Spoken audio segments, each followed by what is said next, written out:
Cerkev svetega Štefana v Zanigradu. Rdeča, rumeno-oker in pastelne zelene barve prevladujejo na zanigradskih freskah iz začetka 15. stoletja. Do danes so ohranjene freske le še v ladji cerkve.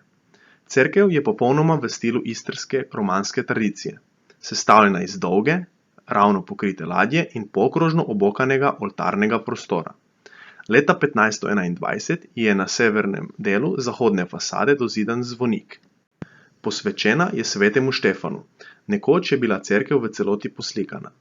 Na stenah ladje in prezbiteriju so freske popolnoma uničene, na ladijskem delu pa so uničene na številnih mestih.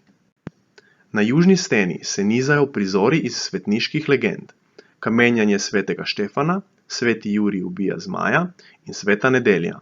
Na severni strani so ohranjeni prizori mučeništva svetega Lovrenca in poklon svetih treh kraljev. Na zahodni steni angeli trobeč kličejo mrtve, da vstanejo iz grobov in skupaj z živimi pristopijo k Kristusu na poslednjo sodbo.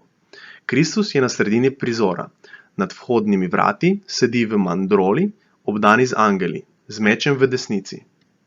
Prizori so razigrani z vijugastimi linijami draperij in geološkimi deli narave. Prevladujeta rdeči in rumeni oker, med katerima se bleščijo apnene beline teles. Ob njih se nevsiljivo pojavljajo zelene pastelne barve. Freske datirajo v začetek 15. stoletja. Zaradi oblikovanja arhitekture je vpliv iskati v padovanskem slikarstvu Trecenta, medtem ko je tipologija figur z visokim čelom značilna za italijansko regijo Furlanijo.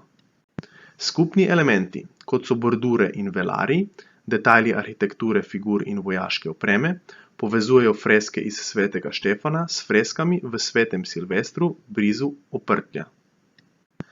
Zanigrad je na stari cesti Koper-Dekani-Rižana-Hrastolje-Zanigrad. Ključ cerkve se nahaja v župnijski pisarni v Predloku pri duhovniku Milanu Stepanu. Telefon +386 5 659 00 50.